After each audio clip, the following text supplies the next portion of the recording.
Greetings, children of the screen. Your friendly neighborhood nerd scum here once again. And it's that time of year again. For those of you who don't know, my parents passed a few years ago, and now every year, kind of on their birthday or Mother or Father's Day, I try to do something to remember them. And this time around, I'm joined by Taylor. And just to show that, like, remembering those who have passed doesn't have to be really sullen and all gloom and doom, today we are taking a look at my mom's favorite movie, Sister Act. Sister Act, originally released in 1992, rated PG and running 100 minutes. The film is directed by Emilio Orlando and is written by Paul Rudnick, with a cast that includes Whoopi Goldberg, Maggie Smith, Kathy Namji, Wendy McKenna, and Mary Wick, as well as Harvey Keitel, Bill Nunn, Richard Parthnow, and Joseph Mayer. It's better than ice cream. It's better than springtime. Better than sex. No, I've heard. Sister Act. That's right, children of the screen. So, Sister Act, in case you're not familiar with it, is a Whoopi Goldberg movie where she plays Dolores Van Cotier, who is kind of a singer in a lounge in Reno, and she's dating the casino manager or owner, and eventually realizes that he is involved with the mob when she walks in on him having a man killed.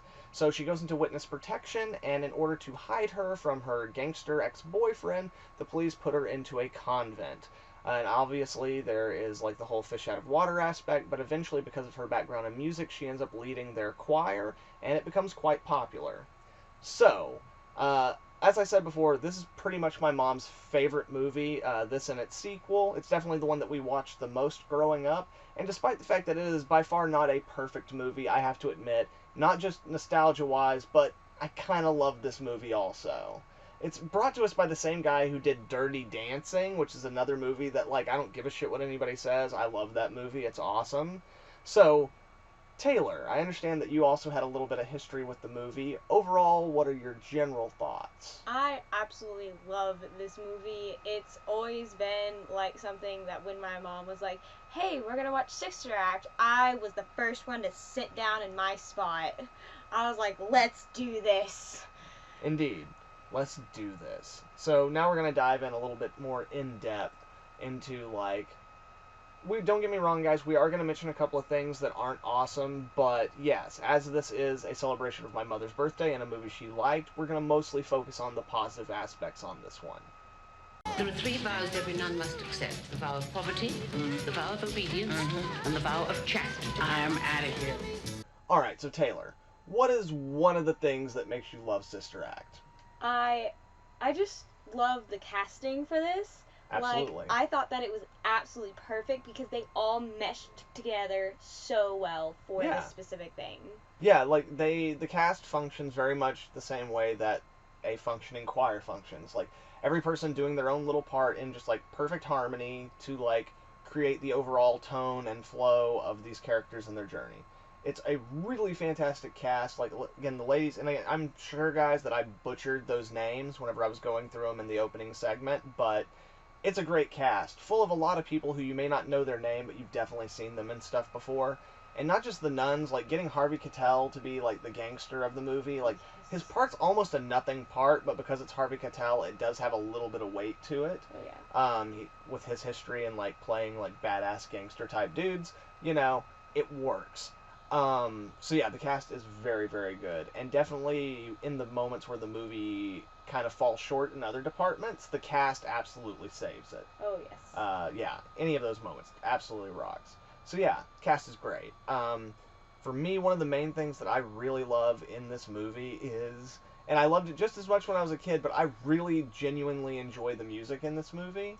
Yes. Yes.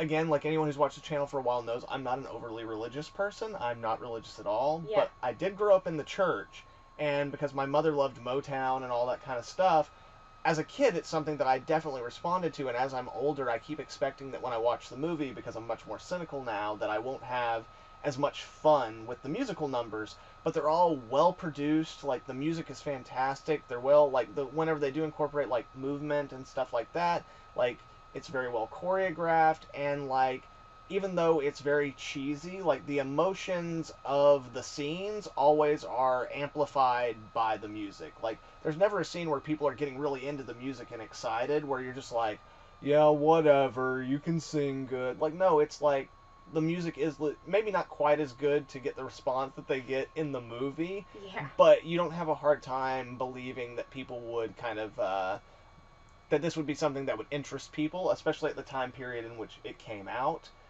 where like Christianity was kind of everywhere, and it's just like, again, the movie's very much of its time, and the music is very much of its time, despite being a lot of like Motown repurposed as like religious songs. But yeah, just the music's great, and again, like the way they put together the cast to get each of the ladies in the choir, which, if I remember correctly, most of those ladies are singing those parts for real. I'm sure there's a couple of them that are really, really extreme parts where they might have brought in some other voices and stuff to like smooth it out, but for a lot of the featured actresses, I know they're actually singing. Yeah. So, and that adds so much to the music. To actually be able to like look at them and know that even if they're not singing it on the day, like there's a connection between the way that their muscle memory goes through singing the song and the way they're singing it on set. It doesn't look like it's lip synced. So yeah, the music is absolutely dope. I love it. Love it. Hey, sister, we expecting any more of your friends? This turns into Nun's bar. I'm out of here. Okay, so we've got cast and we've got music. What's something else that makes you love Sister Act? This one line that I always say, I quote it, I say it every time it comes on. It's, Elma, check your battery. Yeah, that was actually one of my mom's favorite lines in the movie too, because it's like it's one of the most like Whoopi Goldberg-isms in the movie. Yes. Because and again, the movie's like full of Whoopi Goldberg-isms, but also because it's trying to be a little bit more of a family film than some of her other movies of that time. Like, there's not as many Whoopi Goldberg. She's not quite like as like neutered as Eddie Murphy starting to do family films, but like still, it's like she's still taking down like the subject matter and stuff a bit. So yeah, it's one of the most like vibrant Whoopi Goldberg-isms in the way that we think of like archetypal Whoopi Goldberg. Like, I don't know why I'm saying that, like Whoopi Goldberg's the fucking institution or something like that, like she's an actress, she's been on The View for like 10 years or some shit, like I don't know, but there was a time when Whoopi Goldberg was one of the biggest comedians in Hollywood, and like this was towards the end of that time, but like, so she's trying to branch out some, and I think she does a really great job, and yeah, so yeah, yes, and yes, for sure. And as for me, like something else, since we're just talking about like one little moment or one little line, for me, the scene that gives me the most joy, and I'll never be able to understand exactly why, is the scene where Whoopi Goldberg goes into the bar, like, that's near the church. Yes. And then the two nuns follow her, and, like, I'm so bad. Like, there's so many characters, and no matter how many times I watch this movie, I can never keep all the nuns' names straight. But yeah. That like, one person that's in... the nun from, Hocus Pocus. Yeah. Yes, the nun from Hocus Pocus, like, she just, like, gets really into the dancing and just, like, starts grabbing random people and stuff. And it's just, like, something about the immense joy she has, like, shaking her head when she's singing the mashed potato song along with it and stuff. I don't know why. It's just a fun frickin' scene that, like, I can't quantify why that's the scene that makes me, like, the happiest in the movie, but for some reason I just love it. It's great. And again, like, those two actresses kind of are some of the most fun things in this movie. Out of the cast, everyone's great, everyone performs their role perfectly, but they get a little bit more screen time one-on-one with Whoopi as opposed to some of the other cast members. And they're also cast members that they focus more on in the sequel, so obviously they were the ones that kind of had the best chemistry and kind of played the best. So yeah. Scene's great. It's just absolutely great. I love the way like Whoopi operates in the beginning of it, and then like the way she suddenly changes from being like, I'm gonna play it cool, to being like, oh god, oh my god, this is happening. All right, so much for that. So yeah, it's just a great scene, and I love it. Yes. Dama, could you give me an A, please? Alma. Check your battery. Alright, so we've got, some individual scenes that we really like. We got the cast, the music. What's something else that just makes you love Sister Act? I have no idea. Like, I just love all of it. I can't, Okay. like, I guess it's like, it's the part where all the nuns are trying to get this guy with the helicopter to fly them to Reno. Okay. And they're all just like, make sure he doesn't have bald hair in the future. Make sure he doesn't get many warts. Yeah. And I'm just like, oh my god. They are literally like, they're making him feel bad. Oh, well, like, because they're nuns. Well, like, the scene escalates in such a fluid manner, because at the beginning of it, they're just guilting him. Yeah. They're just trying to guilt him into it. And then they're like, oh, well, we'll, like, hold damnation over his head. Yeah. And then they're like, oh, okay, well, that's not working. Well, how about all the stuff here that sucks? Like, give it all. And by the end of it, we're like, it looks like they're about to murder him at the end. It looks like it's about to escalate into, like, mob mentality violence. So yeah, it's pretty fantastic. Oh, yeah. And also just the way that, like, the nuns are so, like, accustomed to being well behaved and stuff that they're all very well kept until they see the Mother Superior, what she's doing, and then they're like, oh, we're doing that now? Yeah. And then they all just join in. Oh, yeah. And yeah, it's a really fun, super cool scene. I really enjoy that one as well. Which again goes back to the cast, you know, like the cast of ladies that they assembled to play the nuns is just, they're fantastic, and all those little moments, like each one just hits their mark perfectly. Like the comedic timing in this movie is frickin' solid.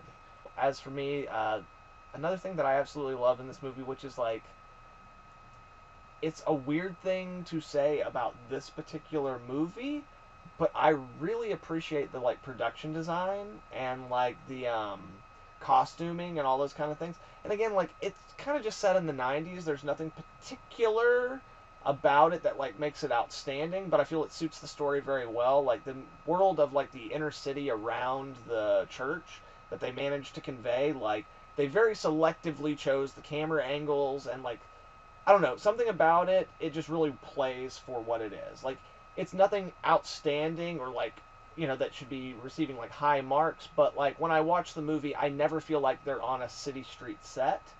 I always feel like they're in a really bad neighborhood in a big city. Yeah. And again, like, watching it today, it's a little bit harder to connect that, because, like, that's not, when we think of, like, bad parts of cities, that's not what we think of anymore. But, like, people forget that this is, like, the early 90s still, coming out of the 80s, where New York was still a pretty rough place, you know? So, yeah. And again, like, I'm not exactly sure exactly what geographic area they're in. I think they weren't too specific with it, you know? For good reason. But, yeah, like, and again, like, the costuming is really good. Like, the nun costumes are, they look accurate, but I swear to God, the one that Whoopi Goldberg wears is definitely exaggerated some to make it more poofy in places and to make, like, the habit part, like, stick up a little bit more. I imagine because they're supposed to imply that all that hair is in there, you know? Yeah. But, like, yeah. Again, like, it's nothing that's, like, remarkable or amazing, but just, like, a lot of those things shouldn't be. Like, you shouldn't be, like, in the middle of the movie stopping to be like, oh my god, the sets in this scene are so amazing. Like, it should just feel like a world that these characters inhabit, and it does. Like, you don't question the validity of that world. So, yeah, that's the other thing. Like, it just really helps tie everything together. You got a good crew, you know, you got a good cast, you got, you know, great music, and then you have, like, a world that feels like these characters can inhabit, and it really, like, helps deliver. And so now we will talk about some things that are maybe not even things that we don't necessarily like or that bother us, but just things that we are acknowledging are shortcomings of the film. Sorry, Mom. I thought that maybe our new sister could offer today's blessing. Did I really? Oh, yeah, I could do that. Sure. Bless us, O Lord, for these thy gifts which we're about to receive. And yea, though I walk through the valley of the shadow of no food, I will fear no hunger. We want you to give us this day our daily bread, and to the republic for which it stands. And by the power invested in me, I pronounce us ready to eat. Amen. Amen. All right, Taylor, what's something that you are acknowledging in this movie is not awesome? The beginning of the movie, when we saw her in, like, the Catholic church and everything, learning about everything, and she was just being a little turd child, you know. Yeah. And then the sister was like, "You are going to hell because of this." Yeah. I'm just like, that did, like, I guess it doesn't, like, make it bad, but it doesn't make it good either. It's kind of just there. Well, I would say, and again, this is kind of a more old school kind of movie structure and stuff, but I would say that the scene actually does serve a, like, valuable function in terms that, number one, by the time we're done with that scene, Whoopi Goldberg doesn't have to do any work to tell us who she is as a character. Like, because we cut from that moment and that introduces the character to Whoopi Goldberg, like, obviously there are still elements of the character to be fleshed out, but we do have a good idea of who she is going forward, you know? Like, as soon as we pick up with her doing, like, the whole musical number and all that stuff, it's like, all that works and plays, and it also kind of helps set up, like, the adversarial nature between her and nuns, so that you have, like, the relationship between her and Mother Superior holding a little bit more weight. It's not just like, oh, she just hates this lady because she's a nun, but she does have, like, a history of provoking nuns and, like, you know, just bad blood between her and nuns. So I would say that, like, you probably could cut it off the movie and the movie would be fine, but at the same time the movie's also only 100 minutes long, and I do feel that, like, it sets up character well, and it also kind of sets up the general tone of the movie fairly decently, not so much in the scene alone, but with the way that it then transitions into the, like, musical performance. Yeah. Of her and her, like, side dancers just being, like, done with it and fed up and stuff. That transition, I think, really helps solidify that character for us as an audience, so that we can kind of just go along for the ride, as opposed to really having to pull back more layers as to whom, you know, Dolores is. Yeah. But at the same time, like I said, it probably could be cut. And since, like, it's a movie we love and we're having to nitpick, I'll let you have that. I won't crucify you for it. Not this time. Thank you so much. Not this time. So as far as what I'm gonna say is, like, the plot of this movie is pretty weak. Like, it's not bad per se, but it's very much paint by numbers. Like, again, the subversion of that plot is the fact that she's in witness protection as a nun and, like, works with the choir. But other than that, like, it hits all the tropes of kind of the kind of movie that it is, and it's very basic. Like, the cop in the movie, what do we actually know about that cop? We don't know shit about that cop. We know that there's a leak in the police department, but do we ever find out who the leak is? I don't. Yeah, we do. Okay, that's right. Yeah, yeah. they throw him, and yeah, they're like, that's right. No, you're right. And he says this great line, and he's like, "Found the leak, plug him up," and I was like, I like that one. No, yeah, that's right. I totally forgot. I had stepped out for a moment while that scene was on. Okay, so yeah, but yeah, so like they do they do carry that over. But in general, like, we don't know much about the villain. He's a very stock villain. Like, he runs a casino. You know, he's a gangster. He shoots people. He sells drugs and does other stuff like that. But, like, we don't really... Like, he's not a fully formed character. Yeah. And a lot of the characters in the movie aren't really fully formed because the plot that we're working with is almost more of, like, a musical-style structured plot, where, like, it's more about getting us to these key moments where we can have these kind of musical numbers and stuff of that nature. Now, having said that, they do develop you know, Dolores as a character a good bit, but even that kind of takes a back seat to getting in the musical numbers, you know? Her real character development happens pretty quickly, like, in between two musical numbers, or through the course of two different musical numbers with, like, one scene in between them.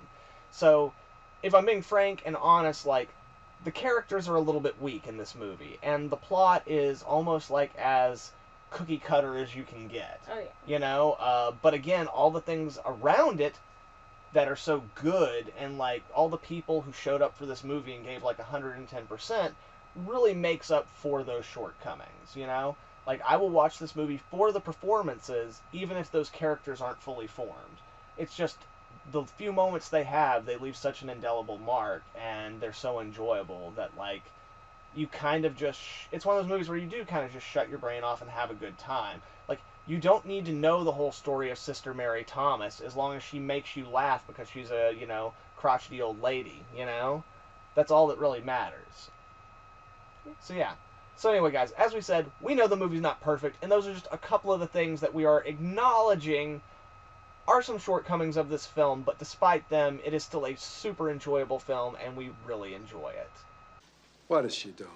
Oh my God, she's praying. Lord, I want you to forgive Willie and Joey because they know not what they do. They're only doing what Vince told them to do because Vince is too chicken to do it himself. So he's called upon these two men to take care of his business.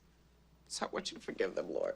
Spectrum, spiritum, tutu, e pluvium. Amen. There you have it, children of the screen. My mom's favorite movie and our thoughts on it. And again, I've mentioned this before in a few other videos and stuff, but my mom had cerebral palsy, and she was in a fair amount of pain for the majority of her life. So, fun movies and movies that made her laugh and that could kind of like get her to not think about her position or how much pain she was in or all the other problems that come from the extra, hardships of living a life with a disability or raising kids with a disability. Those things were always havens for her. And so while it might just be a stupid movie of a stand-up comedian dressing up like a nun and singing silly songs with like a Motown vibe, that was a haven for her and me and my brother growing up. So those movies really mean a lot to us. So no matter what shortcomings the movie might have, the fact that my mom loved it so much and passed it on to me and that I have so many fond memories with her associated with this movie means that for me, no matter what happens, I will always love this movie. It is not a masterpiece of cinema, but it is one of my movies, and I do love it. So, again, guys, I really hope you enjoyed this video. Thank you very much for joining us, children of the screen. Later. And if you like this video, please leave a like and share it with some friends. Also, if you're not subscribed, please subscribe so you can check out all the dope content we'll have coming out in the future. Once again, children of the screen, thank you very much. I hope y'all have a good one. Nerds come out. Love you, Mom.